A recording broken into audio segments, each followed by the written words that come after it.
السلام علیکم ورحمۃ اللہ وبرکاتہ۔ میں محمد عظمت رضا رضوی نظامی استاد جامعۃ الرضا فاطمۃ الزہرا اون سورت گجرات درجہ فضیلت سے مخاطب اور بخاری شریف کا درس دینے جا رہا ہوں۔ اللہ رب محمد صلی اللہ علیہ وسلم نحن عباد محمد صلی اللہ علیہ وسلم۔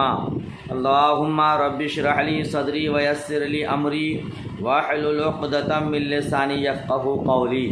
اللہم افتح علینا حکمتک وانشر علینا رحمتک یا ذا الجلال والاکرام۔ بسم اللہ الرحمن الرحیم۔ ثم دعا بکتاب رسول اللہ صلی اللہ تعالی علیہ وسلم الذي بعث به مع دحية الكلب إلى عظيم بصرى فدفعه عظيم بصرى إلى هرقل فقرأه فإذا فيه بسم الله الرحمن الرحيم من محمد عبد الله ورسوله إلى هرقل عظيم الروم سلام على من اتبع الهدى أما بعد فإني أدعوك بدعاية الإسلام أسلم تسلم يؤتك الله أجرك مرتين فإن توليت فإن عليك إثم اليريسين ويا أهل الكتاب تعالوا إلى كلمة سواء بيننا وبينكم ألا نعبد إلا الله ولا نشرك به شيئا ولا يتخذ بعضنا بعضا أربابا من دون الله فإن تولوا فقولوا اشهدوا بأننا مسلمون۔ قال أبو سفيان فلما قال ما قال وفرغ من قراءة الكتاب كثر عنده السخاب فارتفعت الأصوات اخرجنا فقلت لأصحابي حين اخرجنا لقد امر عمرو بن ابي كبشه انه يخاف ملك بني الاسفر فما زلت موقنا انه سيظهر حتى ادخل الله علي الاسلام۔ وكان ابن الناطور صاحب إيليا وهرقل سقف على نصارى الشام يحدث أن هرقل حين قدم إيليا أصبح يوما خبيث النفس فقال بعد بطارقته قد استنكرنا هيئتك۔ قال ابن الناطور وكان هرقل حساء ينظر في النجوم فقال لهم حين سألوه إني رأيت الليلة حين نظرت في النجوم ملك الختان قد ظهر فمن يختتن من هذه الأمة قالوا ليس يختتن إلا اليهود فلا يهمنك شأنهم واكتب إلى مدائن ملكك فليقتلوا من فيهم من اليهود۔ فبينهم على أمرهم أتي هرقل برجل أرسل به ملك غسان يخبر عن خبر رسول الله صلى الله تعالى عليه وسلم فلما استخبره هرقل قال اذهبوا فانظروا أمختتن هو أم لا۔ چلیے کہ باقی عبارت بعد میں پڑھتے ہیں، پہلے اتنے کا ترجمہ کر لیتے ہیں، ہے نا۔ اس سے پہلے آپ نے جہاں سے میں نے عبارت شروع کی اس سے پہلے آپ پارٹ 1 میں حصہ اول میں پڑھ لیے ہیں، یہاں سے پھر سے میں پڑھا رہا ہوں۔ اب یہ حصہ دوم ہوگا حدیث ہرقل کا، اسے بھی بغور سماعت کریں اور یاد کرنے کی کوشش کریں۔ ثم دعا بکتاب رسول اللہ صلی اللہ تعالی علیہ وسلم الذي بعث به ما دحية الكلب الى عظیم بصرى۔ کیا معنی ہوا؟ پھر ہرقل نے پھر ہرقل نے کیا کیا جی؟ پھر رسول اللہ صلی اللہ تعالی علیہ وسلم کا وہ خط منگایا جو حضور اقدس صلی اللہ تعالی علیہ وسلم نے دحیہ کلبی کے ہاتھ بصرا کے حاکم کے پاس بھیجا تھا، تو اس نے اس والا نامہ کو، اس خط کو ہرقل کے پاس پہنچایا تھا، اس کے بعد اس کو پڑھا، فقرأہ، اس کے بعد اس کو پڑھا، نہیں دکھائی دے رہا تھا کیا، پڑھا، فقرأہ فإذا فیہ بسم اللہ الرحمن الرحیم، تو اس میں لکھا تھا اللہ کے نام سے شروع جو نہایت مہربان رحم والا، من محمد عبد اللہ ورسولہ، جی، الی ہرقل عظیم الروم، کیا معنی ہوگا؟ یہ دعوت نامہ، یہ خط اللہ کے بندے اور اس کے رسول جناب محمد مصطفیٰ صلی اللہ تعالی علیہ وسلم کی جانب سے روم کے شہنشاہ ہرقل کے پاس بھیجا جاتا ہے۔ یہ کیا ترجمہ کریں گے؟ من محمد عبد اللہ ورسولہ، یہ دعوت نامہ اللہ کے بندے اور اس کے رسول محمد صلی اللہ تعالی علیہ وسلم کی جانب سے روم کے شہنشاہ ہرقل کے پاس بھیجا جاتا ہے۔ سلام علی من اتبع الہدی، جو ہدایت کی اتباع کرے اس پر سلام، ٹھیک ہے نا۔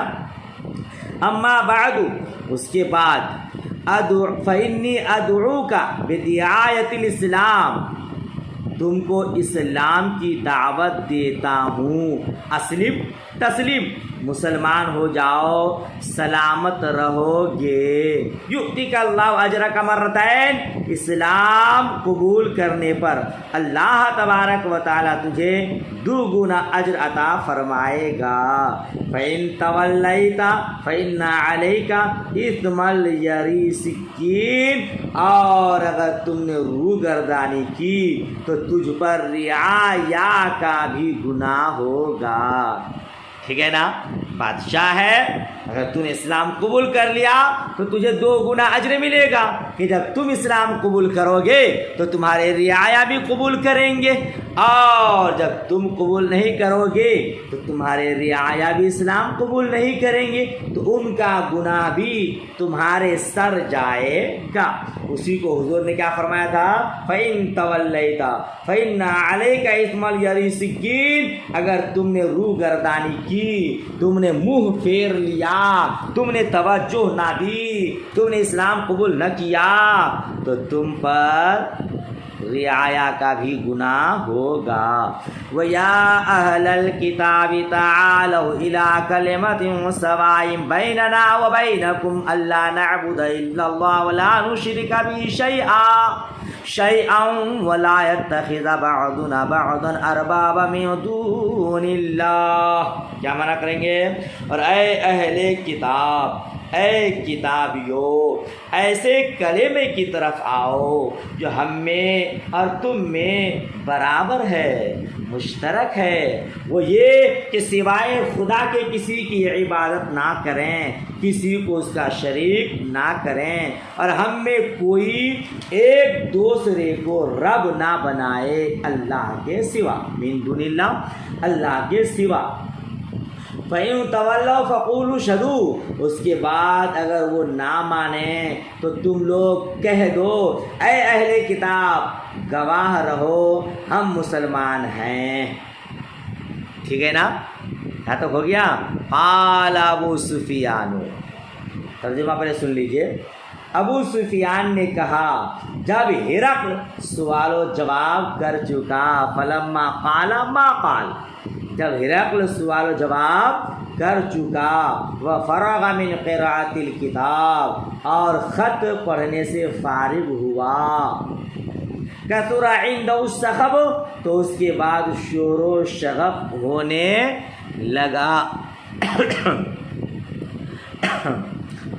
شور و شغب ہونے لگا، آواز ہونے لگی، فارتفعت الاصوات، تو آوازیں بلند ہونے لگی، یہاں تک کہ آوازیں بلند ہو گئیں اور ہمارے بارے میں حکم دیا گیا، ہم باہر نکال دیے گئے، ٹھیک ہے نا، وہ اخرجنا، اور ہم لوگ نکال دیے گئے. تو کیسے نکال دیے گئے؟ امرنا، یعنی پہلے ہم لوگوں کو نکالنے کا حکم دیا گیا، ہم لوگ نکال دیے گئے. ٹھیک ہے نا. فقلت لاصحابی حين اخرجنا، باہر نکل کر میں نے اپنے ساتھیوں سے کہا، قسم خدا کی ابو کبشا کے بیٹے کی شان بہت بڑھ گئی، اتنی کہ ان سے شہنشاہ روم ڈرنے لگا. اس وقت سے مجھے اس بات کا یقین رہا کہ حضور نبی مکرم صلی اللہ تعالی علیہ وسلم بہت جلد غالب ہوں گے، یہاں تک کہ اللہ تعالیٰ نے میرے دل میں اسلام داخل فرما دیا. حتی ادخل اللہ علیہ الاسلام، یہاں تک کہ اللہ تبارک و تعالیٰ نے میرے دل میں اسلام داخل فرما دیا. ٹھیک ہے، چلے اتنی کی پہلے وضاحت کرتا ہوں، پھر وہ کانا ابن الناطور صاحب ایلیا وہاں سے ترجمہ کروں گا اور اس کی وضاحت کروں گا. آپ نے پڑھا کہ پہلے والے حدیث کا ٹکڑا کہ ابو سفیان سے ہرقل کے ترجمان، اور ہرقل نے مصطفیٰ جان رحمت صلی اللہ تعالی علیہ وسلم کی حقیقت کے بارے میں جاننا چاہا. ابو سفیان نے ٹھیک ٹھیک جواب دیا، تو ہرقل کو معلوم ہوا کہ یہی نبی آخر الزماں ہے، یہ نبی برحق ہے. تو مصطفیٰ جان رحمت صلی اللہ تعالی علیہ وسلم چونکہ دحیہ کلبی کے ہاتھ ایک خط بھیجا تھا، ہے نا، دحیہ کلبی کے ہاتھ ایک خط بھیجا تھا عظیم بصرہ کو، اور اس نے یہ خط دے دیا ہرقل کو.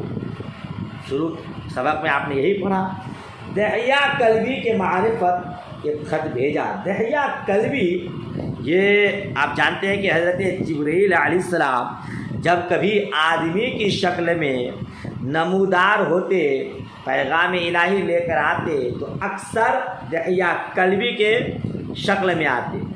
تو دحیہ کلبی کی کچھ سوانح حیات اور مختصر تعارف جاننا بہت اہم ہے، تو اس کو میں بتا دیتا ہوں. دیکھیے، کہتے کہ دحیہ کلبی یہ قدیم الاسلام کبار صحابہ میں نہایت حسین و جمیل تھے، بہت خوبصورت تھے، اور یہ کبار صحابہ میں سے بڑے بڑے صحابہ کرام میں سے، ہے نا. جب شام میں مصطفیٰ جان رحمت صلی اللہ تعالی علیہ وسلم کا خط لے کر گئے، تو ان کو دیکھنے کے لیے عورتیں نکل پڑی.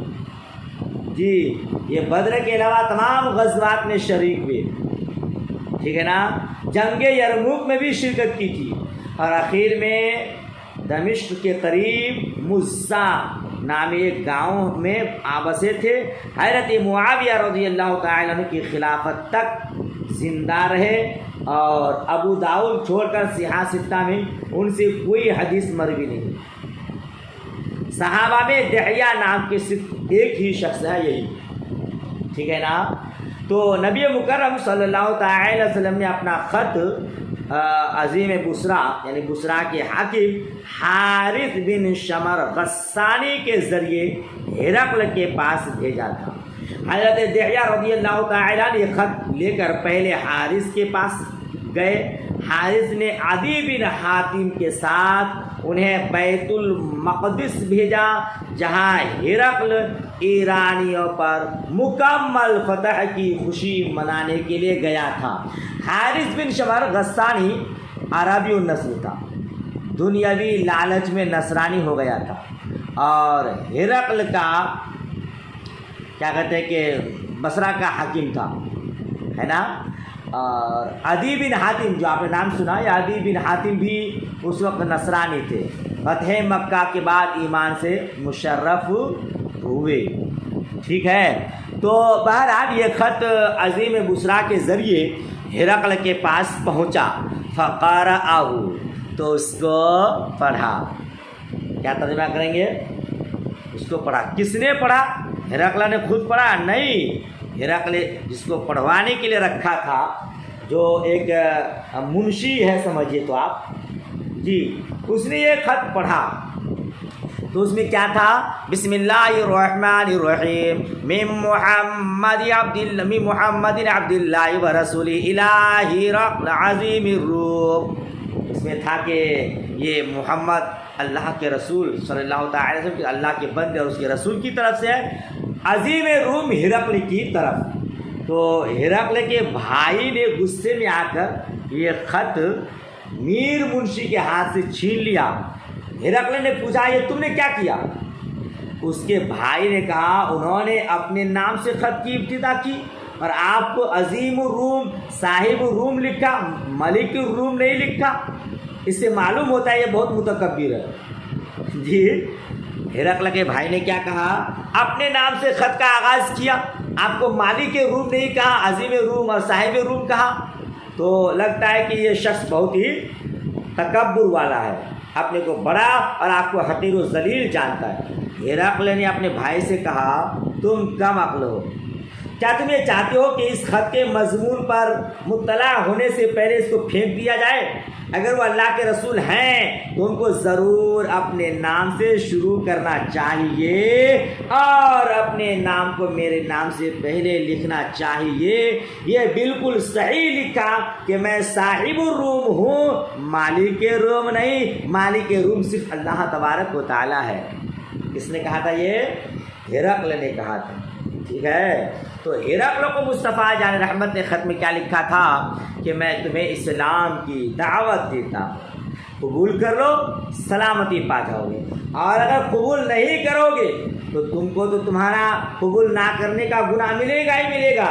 تمہارے ساتھ جو تمہارے رعایا لوگ اسلام قبول نہیں کریں گے ان کا گناہ بھی تمہارے سر جائے گا.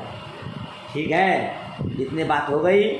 چلیے اب وہاں کیا ہو گیا، یہ جب پورا خط پڑھا گیا بہت شور و شغف ہوا، بہت آوازیں ہونے لگی. کثر عند السخب فارتفعت الاصوات، کہتے ہیں بہت شور و شغف ہوا، آوازیں بلند ہونے لگی. تو ہم لوگوں کو نکلنے کا حکم دے دیا گیا، تم لوگ یہاں سے نکل جاؤ. ٹھیک ہے، اس دارالسلطنت سے نکل جاؤ. تو ابو سفیان جس سے یہ حدیث راوی روایت ہے، جس کو ہرقل نے پوچھا تھا، اس نے اپنے ساتھیوں کو کہا کہ لقد امر عمرو بن ابی کبشہ، کہ ابو کبشہ کے کا معاملہ جو ہے بڑھ گیا، یا یہ کہ وہ غالب ہو گیا. کیا ہو گیا؟ آپ نے ترجمہ پہلے پڑھا نا کہ ابو کبشہ کے بیٹے کی شان بہت بڑھ گئی. اتنی کہ اسے شہنشاہ روم ڈرنے لگا. نکال دیا گیا، ہم لوگ نکال دیے گئے، وہ ڈر گیا ہے اس لیے ہم لوگوں کو نکال دیا گیا.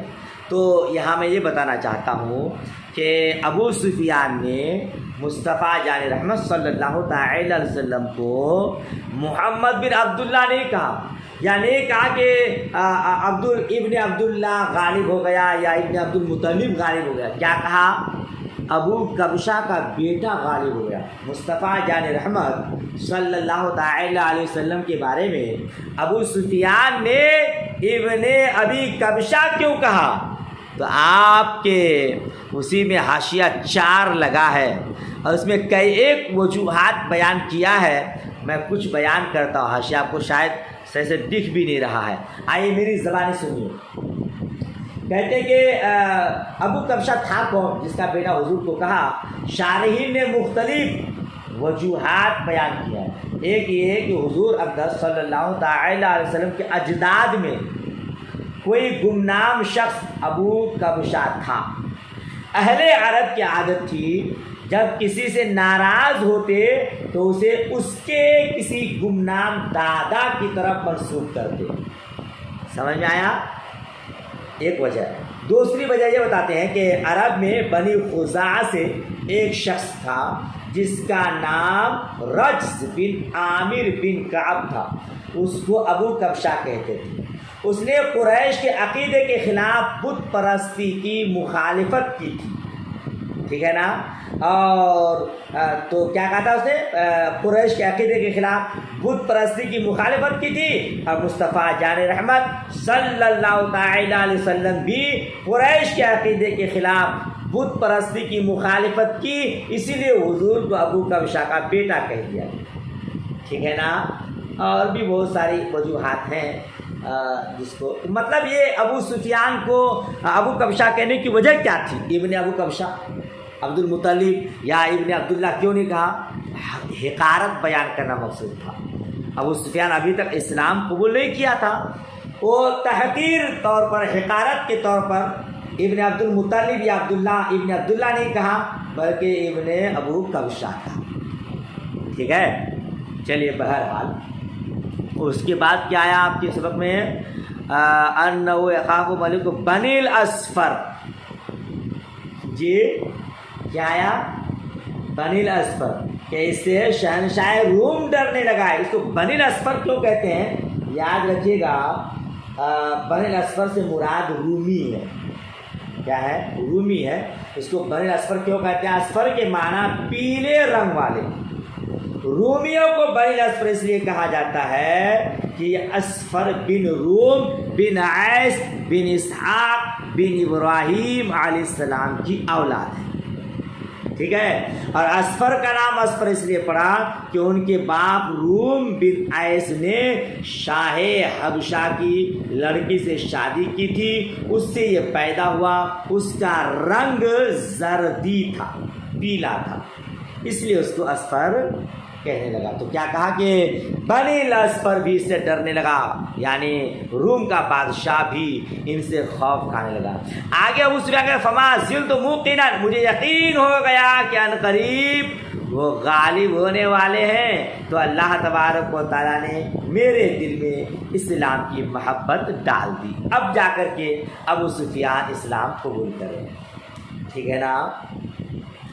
چلیے، وہ کانا ابن الناتوری صاحب ایلیا، کہ ایلیا کو بھی کئی طرح سے پڑھا جاتا ہے، اس کو بھی حاشیہ میں لکھا گیا ہے، مگر یاد رکھیے گا یہ ایلیا بیت المقدس کا نام ہے نا۔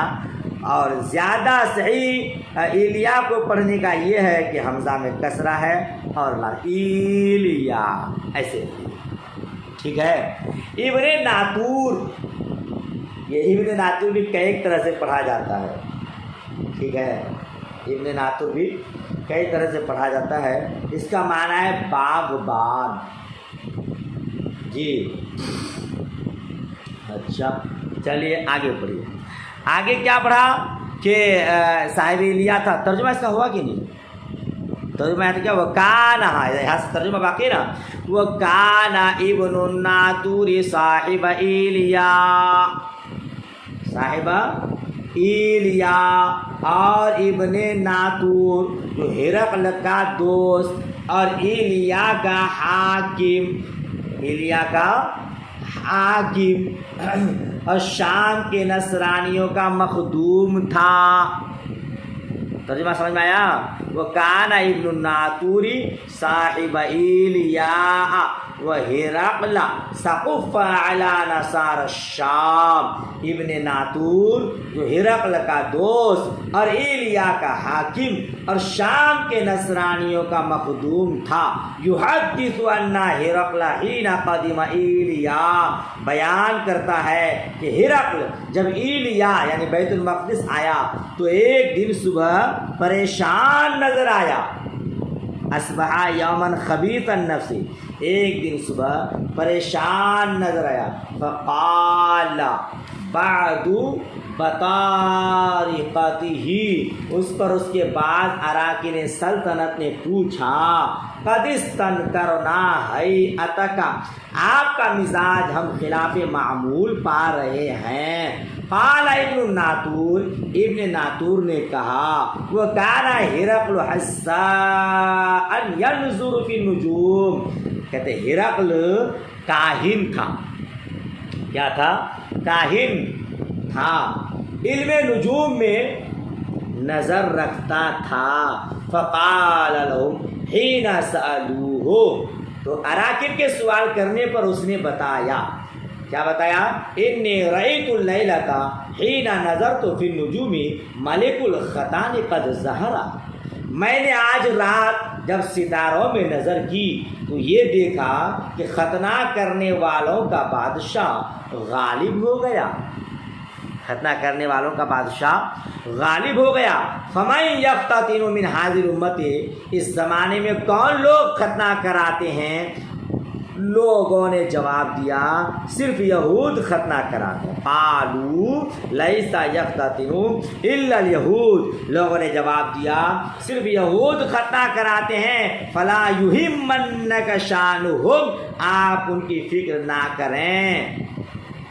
وَاکْتُبْ اِلیٰ مَدَائِنِ مُلْکِکَ، اور اپنے حدود مملکت کے شہروں میں فرمان بھیج دیں، فرمان بھیج دیں۔ کیا فرمان بھیجیں؟ کہ فَلْيَقْتُلُوا مَنْ فِيهِمْ مِنَ الْيَهُودِ، کہ یہاں جتنے یہودی ہوں قتل کر دیے جائیں۔ فَبَيْنَاهُمْ عَلَىٰ أَمْرِهِمْ، اسی درمیان کہ ہرقل کے پاس ایک آدمی لایا گیا ہے۔ فَبَيْنَاهُمْ عَلَىٰ أَمْرِهِمْ، اسی معاملہ میں ہم لوگ تھے۔ اُتِیَ ہرقل بِرَجُلٍ، ایک آدمی ہرقل کے پاس لایا گیا۔ ارسل بھی ملک غسان، جسے غسان کے بادشاہ نے بھیجا تھا۔ یخبر عن خبر رسول اللہ صلی اللہ تعالی وسلم، کہ رسول اللہ صلی اللہ تعالی علیہ وسلم کی خبر ہرقل کو پہنچا دو۔ ترجمہ ہو رہا ہے نا؟ کیا کر دو؟ ہرقل کو پہنچا دو۔ فلما استخبرہ، فلما استخبرہ، جی جب ہرقل نے اس شخص سے حال معلوم کیا، کیا پڑھے بھائی ترجمہ پہلے کیا کیے؟ رسول اللہ صلی اللہ علیہ وسلم کی خبر پہنچا دو، اس کے بعد کیا ہوا؟ ہرقل نے فلما استخبرہ، ہرقل جب ہرقل نے اس شخص سے حال معلوم کیا، قال اذهبوا فانظروا امقتتن هو ام لا، تو حکم دیا اسے لے جاؤ، دیکھو یہ ختنہ شدہ ہے یا نہیں۔ فنظروا الیہ، لوگوں نے اسے دیکھا۔ فحدثوہ انہ مختتن، تو اس نے ہرقل کو بتایا کہ یہ ختنہ شدہ ہے۔ وسألہ عن العرب، ہرقل نے اس سے عرب کے بارے میں پوچھا۔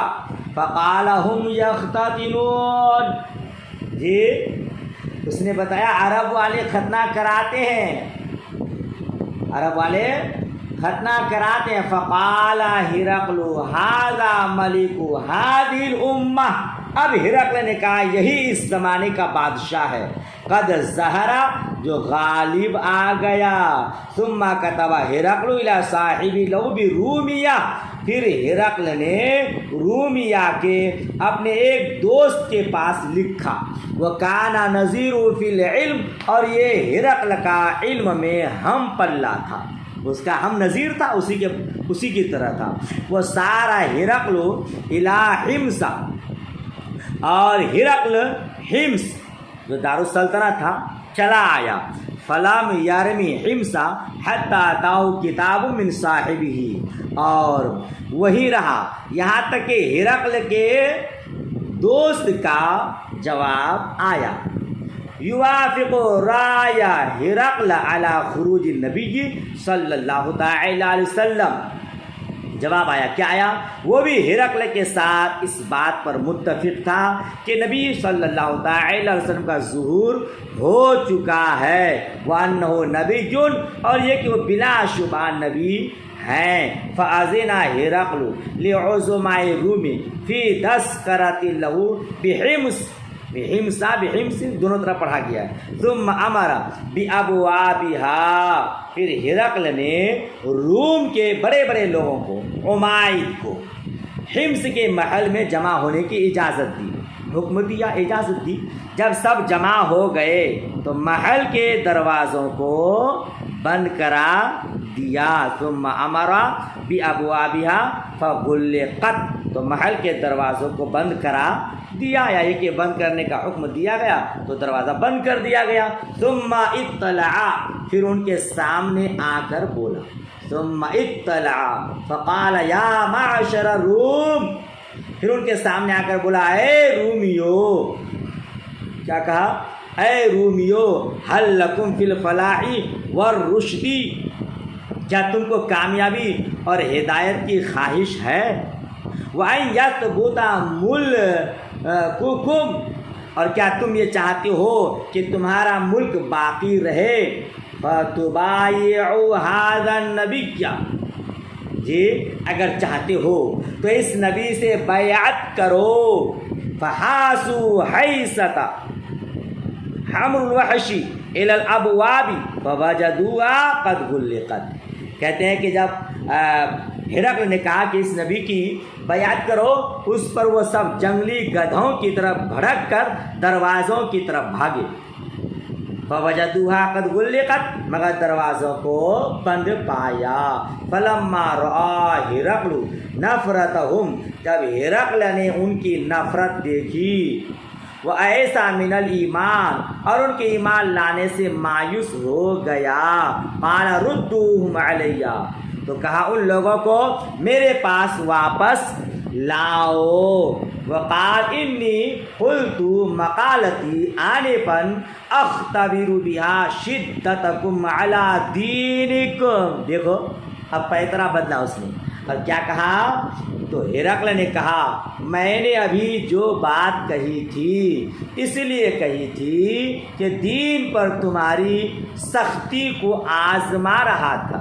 ارے بھائی میں نے جو کہا کہ اس کی بیعت کرو اس نبی کی، وہ تو میں تو صرف دیکھ رہا تھا کہ تم لوگ اپنے دین پر کس طرح سے مضبوطی سے قائم ہو، تم لوگوں کو آزمائش میں مبتلا کر رہا تھا، آزما رہا تھا۔ فقد رأیت، تو میں نے دیکھ لیا۔ فسجدوا له وردوا عنہ فکان ذلک آخر شان ہرقل، کہتے ہیں اس کے بعد سب نے اس کو سجدہ کیا اور اس سے راضی ہو گئے۔ ہرقل کا آخری وقت تک یہی حال رہا، یعنی وہ نصرانی ہو کر مرا۔ قال ابو عبداللہ رواہ صالح بن کیسان و یونس و معمر عن الزہری۔ ابو عبداللہ امام بخاری فرماتے ہیں کہ اس کو روایت کیا صالح بن کیسان نے اور یونس نے اور معمر نے زہری کے حوالے سے۔ وہ کانا ابن الناطور صاحب ایلیا، یہاں سے ترجمہ ہوا تو وہاں سے تھوڑی سی وضاحت کر دیتا ہوں، ہے نا، سنیے گا اور یاد کیجیے گا۔ تو ابن ناطور کا معنی میں نے پہلے بتایا آپ کو، باغبان۔ ایک دن ہرقل سویا تو کیا وہ متفکر تھا، پریشان حال تھا، پریشان حال تھا۔ اور یہاں آپ کی روایت میں کیا آیا؟ خبیث النفس، ہے نا۔ یاد رکھیے گا کہ کسی مسلمان کو خبیث النفس نہیں کہہ سکتے، یہ بڑا خبیث النفس ہے، حدیث میں اس کی ممانعت ہے، کبھی کسی کو خبیث النفس نہیں کہے گا۔ ہاں غیروں کو، کافروں کو، ہے نا، کہہ سکتے ہیں کیا؟ خبیث النفس، مسلمان کو نہیں کہنا چاہیے، ٹھیک ہے۔ کہتے ہیں کہ آپ نے پڑھا کہ بعد بطارقتہ، پڑھا نا، اس کے بعد اراکین سلطنت نے پوچھا، تو یہ بطارقت ہی پڑھا جاتا ہے، تو یہ بطریق کی جمع ہے، اس کے معنی مشورہ کار، مشورہ دینے والے۔ ظاہر سی بات ہے جو بادشاہ کی وزیر لوگ ہوتے ہیں وہ مشورہ ہی دینے والے ہوتے ہیں، تو ان لوگوں نے ان کو غلط حالت میں دیکھا، تو اس نے کہا کہ بھائی کیا بات ہے، آج آپ کو ہم لوگ بہت پریشان حال دیکھ رہے ہیں۔ تو ہرقل نے کہا بھائی آج میں نے نجوم، کہ وہ نجومی تھا، کاہن تھا، ستاروں کو دیکھ کر آگے کی باتیں بتاتا تھا۔ اس نے کہا کہ میں نے آج ستاروں کو دیکھا تو مجھے یہ معلوم ہوا ستاروں کے ذریعے کہ ختنہ کرنے والوں کا بادشاہ ظاہر ہو گیا ہے۔ یہ جس بادشاہ کے ملک میں ختنوں کا دستور ہے وہ غالب آ گیا ہے، سمجھ رہے ہیں؟ وہ ستارے کے ذریعے تو معلوم کیا، تو بہت پریشان ہوا۔ اس نے لوگوں کو کہا کہ اپنے لشکروں کو کہا دیکھو تو کون لوگ ختنہ کرتے ہیں، کس کا بادشاہ غالب ہو گیا ہے۔ تو پتہ چلا کہ وہ میرا آقا نبی مکرم صلی اللہ تعالی علیہ وسلم ہیں، اور عرب والے ختنہ کرتے ہیں۔ جی ان کو لایا گیا اور پھر چیک کیا گیا، تو اس نے خبر دی تھی مصطفیٰ جان رحمت صلی اللہ علیہ وسلم کے بارے میں، تو پتہ چلا کہ تو ختنہ کرتے ہیں۔ تو ختنہ کرنے والوں کا بادشاہ غالب آ گیا۔ تب جا کے ہرقل نے اپنے ماننے والوں سے کہا کہ اگر تم لوگ چاہتے ہو کہ اپنا ملک قائم رہے اور تم ہدایت چاہتے ہو، رشد و ہدایت، تو اس نبی کی اتباع کرو، یہی بادشاہ آنے ہیں اور یہی غالب ہونے والے ہیں۔ مگر ان لوگوں نے کیا کیا؟ وحشی جانوروں کی طرح بھاگنے لگا، نہیں ہم لوگ ان کو نہیں مانیں گے، ہے نا، اور بھاگنے لگا۔ مگر ہرقل نے پہلی دروازہ بند کر دینے کے لیے کہا تھا اور دروازہ بند کر دیا گیا تھا، بھاگا تو دروازہ بند پایا۔ ہرقل نے دیکھا کہ یہ لوگ ایمان قبول کرنے والے نہیں ہیں، تو انہوں نے پیترا بدلا اور دارالسلطنت، یا یہ کہ اپنی کرسی کے لیے اس نے ایمان قبول نہیں کیا، اس نے ہرقل نے، اور پھر لوگوں کو کیا کہا ہے، میں تم لوگوں کو آزما رہا تھا۔ پھر لوگ ان لوگوں کو سجدہ کیے، کس کو؟ ہرقل کو، اور اس سے راضی ہو گئے۔ اور اب ہرقل اسلام قبول کیا نہیں کیا یہ معلوم نہ ہو سکا، تو آخری میں اس کی آخری حالت بیان کیا، فَكَانَ ذَلِكَ آخر شان ہرقل، کہتے ہیں یہی ہرقل کا آخری حال تھا، یعنی اس نے آخری وقت تک اسلام قبول نہیں کیا۔ اس کے دل میں ایمان کی محبت تھی، مصطفیٰ یعنی رحمت صلی اللہ تعالی علیہ وسلم کی محبت آ چکی تھی۔ اس نے کہا تھا کہ اگر مجھے یقین ہو کہ ان تک پہنچ پاؤں گا تو میں راستے کی، سفر کی صعوبت کو برداشت کر کے ان سے ملاقات کروں گا اور ان کے قدموں کو دھوتا رہوں گا۔ جی بہت محبت آ چکی تھی، مگر دنیا کی محبت نے اس کو اندھا کر دیا، دنیا کی محبت غالب آ گئی اور دنیا کے لالچ میں اس نے اسلام قبول نہیں کیا، ایمان سے محروم رہا۔ یہی صحیح ہے کہ اس نے اسلام قبول نہیں کیا۔ دلیل کیا اس پر؟ کہتے ہیں کہ آپ کے شرح میں لکھا ہوا ہے، اس پر دلیل ہے کہ اس واقعہ کے بعد سن 8 ہجری میں 2 ہی سال کے اندر 1,00,000 فوج لے کر جنگ موتا کے موقع پر صحابہ کرام سے جنگ کرنے کے لیے معارف تک آیا تھا۔ پھر اسی کی رسول پاک صلی اللہ علیہ وسلم کے خلاف فوجی تیاریوں کی اطلاع پر غزوہ تبوک واقع ہوا تھا۔ جی اس کے علاوہ بہت ساری دلیلیں ہیں، مگر آپ اتنا یاد رکھیے کہ اس نے اسلام قبول نہیں کیا تھا۔ ان کے حالات سے اور باتوں سے تو ایسا لگ رہا تھا کہ اسلام کی محبت آ گئی، مگر اس نے اس کے باوجود دنیا کے لالچ میں اسلام قبول نہیں کیا۔ یہ حدیث ہرقل آپ نے پڑھا، اس کو کتاب وحی میں بیان کرنے کا مقصد امام بخاری علیہ رحمہ کا صرف یہ تھا کہ ایک کافر کی زبانی نبوت اور رسالت کو ثابت کرنا۔ ٹھیک ہے، وہ ہو گیا۔ تو پارٹ 1 بھی آپ نے پڑھ لیا ہوگا، امید کرتا ہوں اسے آپ نے یاد کیا ہوگا۔ یہ پارٹ 2 ہے، دوسرا حصہ ہے، اسے بھی یاد کر لیجئے گا، جہاں سمجھ میں نہ آئے پوچھئے گا انشاءاللہ۔ یہ حقیر کم علم رکھتے ہوئے بھی آپ کے سوالات کے جوابات یہ آپ کو سمجھانے کی کوشش کرے گا۔ دعائے خیر میں یاد۔ اللہ حافظ، خدا حافظ۔